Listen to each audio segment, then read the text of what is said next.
What's good, everybody? This is your boy Ali from Channel Ali and Sean. Another day, another video. Today's topic is going to be an interesting topic. What to look for when you're riding a bike. Since I've been riding on the 600 for a while now, for a little bit of a while, I've been riding bikes for a long while, so I think I'm qualified to make certain amount of judgments or give out my opinion. In my opinion, I'm qualified, so, well, that makes it, not a valid point, actually, but you know what I mean. Today's topic is what to look for when you're riding the bike. What should be your point of interest, where to look, what to look for, how to be aware of people around you, what people are doing. So I'm going to give you a couple points. Let's get right to it then. Okay, number one thing to be aware about is road conditions. A lot of people do not take into account road condition in their bike. They think their bike will go over just about everything, just like how a car does. Car, it has 4 wheels, it has way bigger tires, way more control, way more balanced, yada yada, all the pretty much obvious things that you guys know, but people tend to forget when they're on a bike. Things are this road condition. I'm showing you this one because I can look at this one, but whatever road conditions you have to be aware of it from the get-go. Whenever you get on a new road, you start to see some gravel, you start to see some bumps. Expect these bumps to be ahead of you too. Do not get caught out, oh, there's only one bump, the road's going to be clear. No, there could be multiple bumps in the same road that can throw you off your bike, or that can throw you off your movement. Do not underestimate the bumps on the road.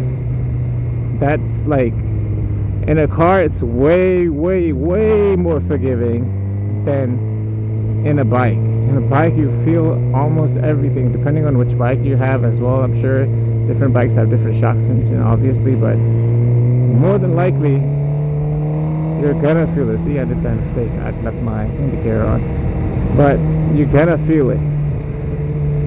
So that was one of my points. That's one point. Second point, in the corner, look at the corner. Do not look this way, look this way. I hope you guys can understand what I'm saying with my hand. Do not look this way, look this way if you're going to your left. If you're going to your right, look at the end of your corner. Do not look this way and then try to go that way. Your bike will automatically go this way.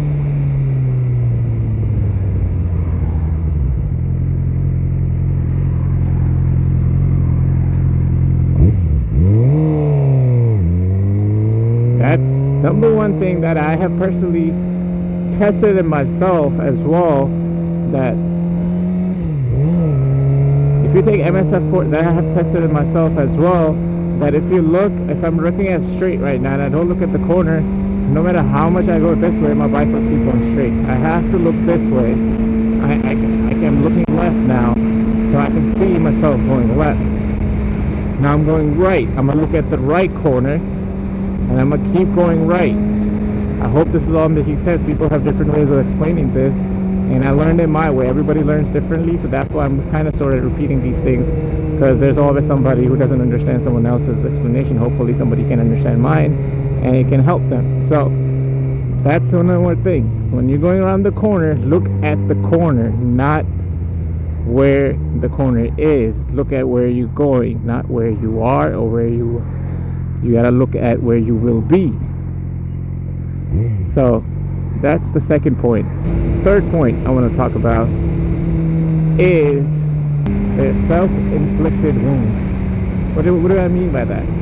Just like I said, look at the corner, because they'll get warded off and they're gonna go this way instead of going right or left, because they didn't look at the corner. They looked at the straight. They kept looking at the bike's direction, not the direction they want to go at. So the second thing that happens is people try to corner way too fast. Sean is guilty of that, but Sean is really good at cornering than I am. I try to be more safe out here. When I'm going around the corners, I don't try to go super fast and try to lean the bike as much as I can, because I know in the back of my head I am on a street, not on a track where I can have freaking polished roads, no dents, no nothing, clear as daylight road, fresh pavement, none of that. Over here there's gonna be bumps every 2 seconds, uneven road. You're gonna get uneven road on a corner. You get uneven road wherever. So on the corners, if you don't have to lean a lot, do not lean a lot. Do not try to speed through corners so much. You can speed into the corner. Do not speed into a corner. If you're in a corner already and you see, oh, it's clean, I can just go a little bit speedy. I can go like that, you know. I can get out of the corner smoothly. I'm going a little bit left. I can go that. But people, what they tend to do is they run up to the corner really fast and they try to lean their bike last minute. They get panicked and they press brake, right, braking in the middle of a corner, which is more than likely a lot of people skid because of that. What they do is, if I'm going right, for instance, imagine this is a corner, right? I'm going right. I didn't press any brake. I just curved in and there we go. I'm gone, right? A lot of people, what they do is, if they were going faster than I was, which people tend to do, they go into corners, into right, left turns way too fast. And what they will do is they will just go into it and they will brake into it while turning, which is a big no. Because number one thing, your rear wheel can lock up, right? Your tires can lock up. That's one thing. Second thing, if you're turning into a corner, if you're braking, you're gonna skid. Okay, if you brake too hard and you're going too fast. Okay. Third thing, when you're going to a corner and you don't know which kind of a corner or a turn it is, you don't know the road condition. They can be gravel, they can be rocks, they can be dust, they can be what do you call it? Mitti, which is pretty much dust, which is dirt basically. So dirt, which can cause your bike to skid.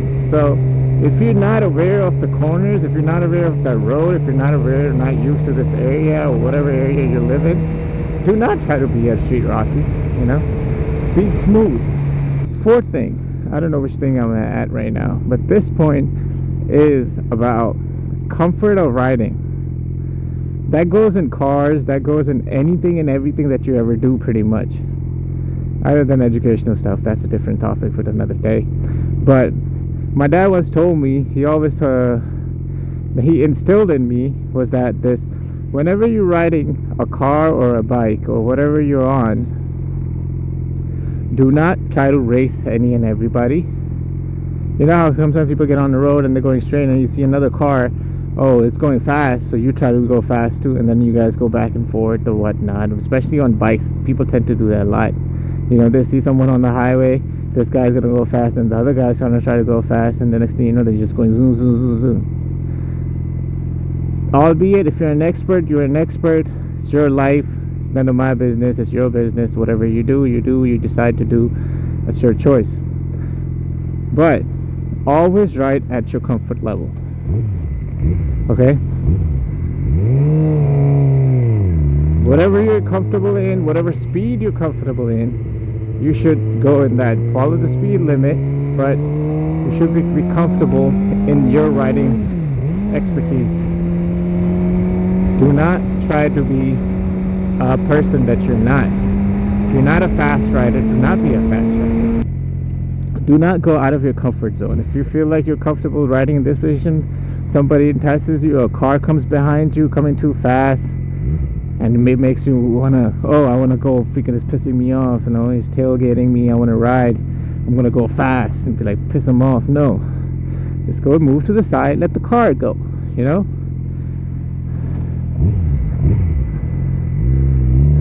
You gotta stay calm. You can't get too caught up, you know. Your life is way more important than anything else. So that's one of the points I wanted to talk about. Let's get to another point. while we're riding, right? This is a thing that I learned when I got on a 600. When I had a 500, I didn't know. When I had a smaller bikes, I never knew. And I was like, whoa, this is actually a thing. I didn't even know this. Why did I not know this? It's engine braking. One day I'll do a whole subject about engine braking. But learn to engine brake. That saves your brakes. It saves your brakes. It saves your engine. It gives you a lot more control going into left-right turns, coming into a stop at a signal. It gives you so much more control.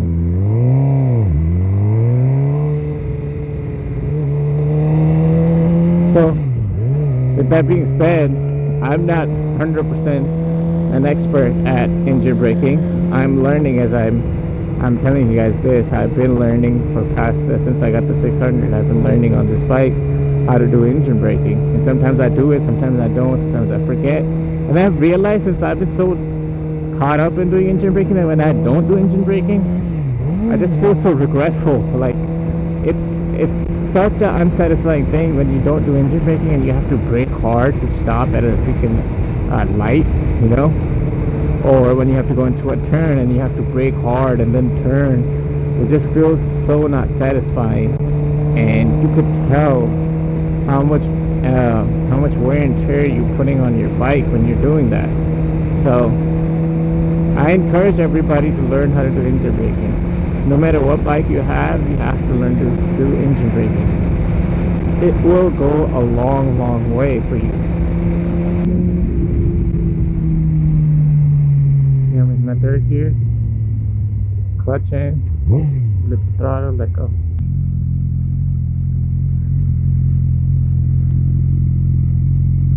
Do not be this guy.